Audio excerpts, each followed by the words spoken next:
So I'll just brief you with few of the points how to start your preparation for restart rather your preparation for JEE and then after that the CET for this particular year.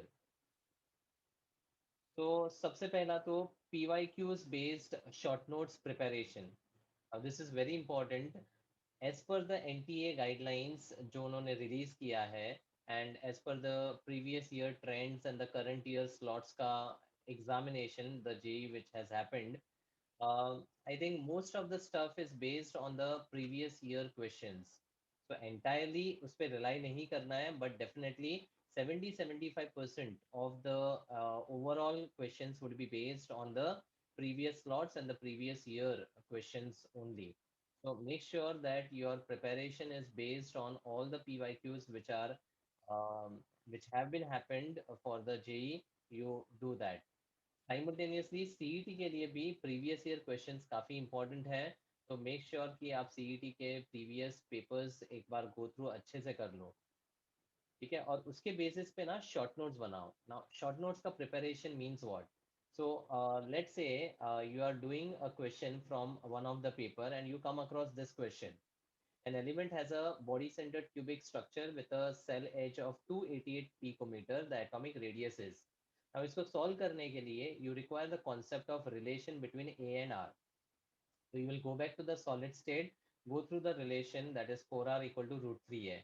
Apart from that, SCC और FCC का एक पूरा tabular form में सारे parameters का मैंने details दिया है। तो आपको क्या करना है इस क्वेश्चन के related, you will make a short note wherein you will cover all the details of SCC, BCC, FCC. तो उससे क्या होगा कि इसके रिलेटेड अगर कोई और क्वेश्चन सेम लाइंस पे आता है आपके स्लॉट में, then you are at an advantage कि you will be able to solve that question easily. ठीक है, तो एक क्वेश्चन को लेकर उससे रिलेटेड जितना भी कॉन्सेप्ट है वो आपको कवर करना है। तो एक क्वेश्चन के लिए मे बी आपका 4 से 5 मिनट का टाइम यूटिलाइज होगा, but that's okay. With that 4-5 minutes invested you will be aware about that particular topic of the chapter. See why I am asking you to make the short notes, the reason is अभी अगर आप chapter wise लेकर बैठोगे तो बहुत tasking हो जाएगा and it will not be motivating, बस चैप्टर वाइज करने का टाइम चला गया है। एंड इस टाइम पे अगर आप एक एक चैप्टर को लेके बैठोगे तो शायद दिन में 1 या 2 चैप्टर आप कर पाओगे, लेकिन एक पर्टिकुलर पेपर लेकर बैठोगे तो मान लो उसमें 30 क्वेश्चंस है, तो उस 30 क्वेश्चंस के रिलेटेड 30 कॉन्सेप्ट्स को आपको एक्सप्लोर करना है। तो 30 कॉन्सेप्ट्स में रिलेटेड चीज़ें आपने सब कुछ देख ली, तब उससे एडवांटेज क्या होगा? when you move to the next paper, then few of the questions and related topic would be repeated. तो उस repetition में क्या होगा? You will be able to understand those questions in a better way.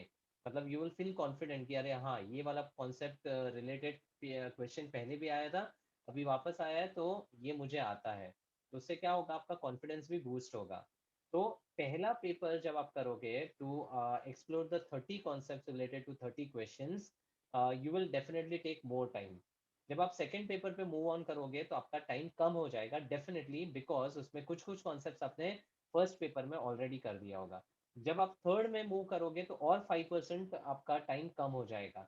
ऐसे करते करते करते करते अगर दिन में आप 2 से 3 पेपर भी सॉल्व करते हो of the particular slot of PCM, talking about all the 3 subjects.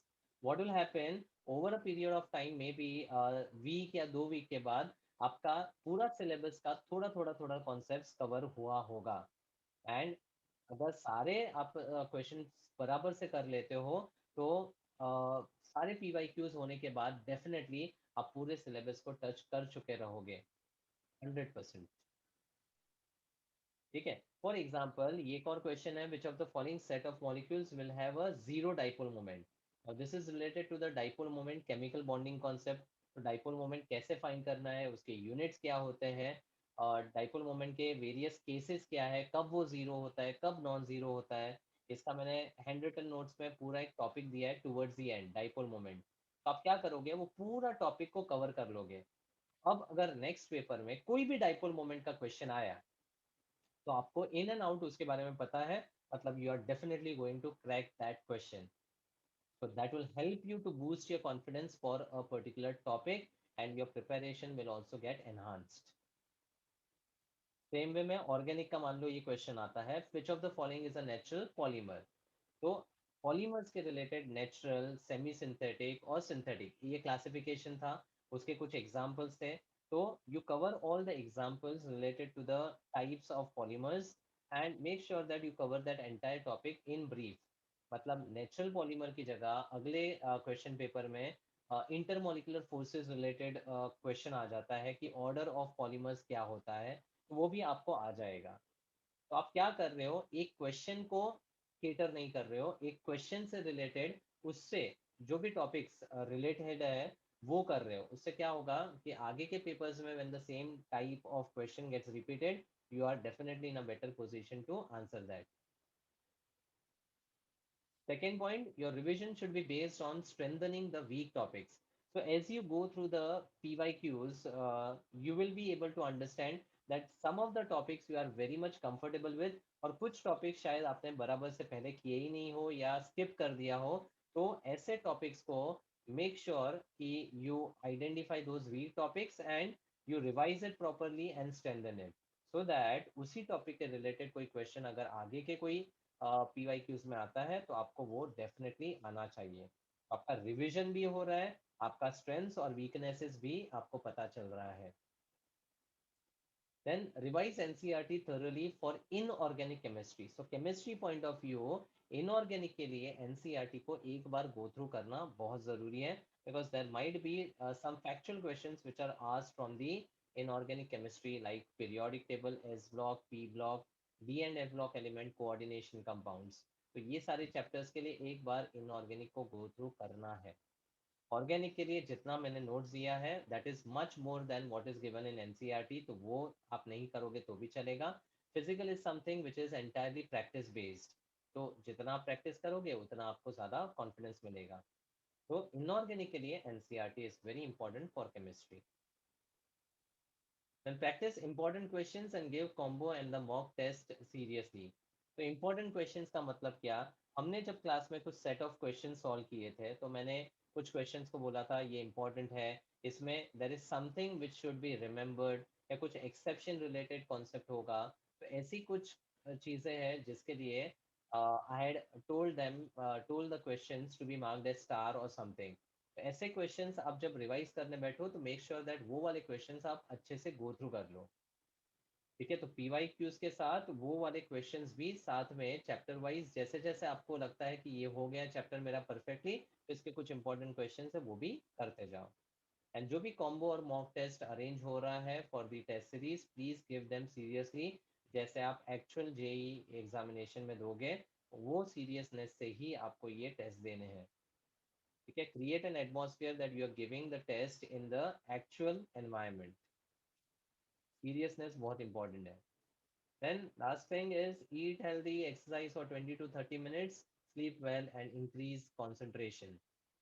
तो ये सारी चीज़ें बहुत इंपॉर्टेंट है for your overall health, for your physical as well as mental health. And last but not the least, aspire and aim to crack the examination with a very high score.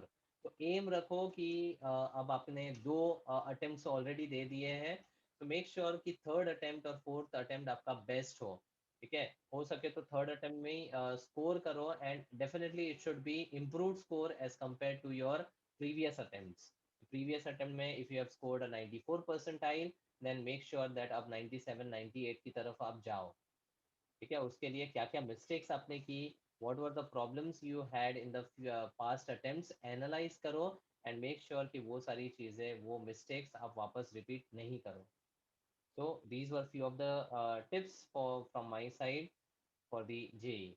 And CET के लिए we have already started with the test series, meaning next week से वो arranged है। So उसमें what we have done is we in the 4 weeks we will be covering the 12 syllabus. तो 12 syllabus के 16 chapters को चार चार चैप्टर्स के कॉम्बो में डिवाइड किया है। सो आपने बोर्ड्स का प्रिपरेशन ऑलरेडी कर दिया है, तो अज्यूमिंग कि आपका प्रिपरेशन अच्छा है, सीईटी के ये जो 16 टॉपिक्स है 12th के, वो तो आपके अच्छे से हो जाने चाहिए। बाकी बच्चे जो 11th के, वो इन केस अगर बोर्ड होता है आपका boards in the May month, then उसके बाद 11th के टेस्ट सीरीज को कंटिन्यू किया जाएगा and then the mock test will be arranged. Also मैंने प्रैक्टिस पेपर्स ऑलरेडी अपलोड किए हैं सीईटी के, तो जो एकदम सीईटी फोकस्ड है उनके लिए ये सारे पेपर्स बहुत इंपॉर्टेंट है। जो टेस्ट हम लोग कंडक्ट कर रहे हैं they are also very important. Fine, that's all from my side. All the best.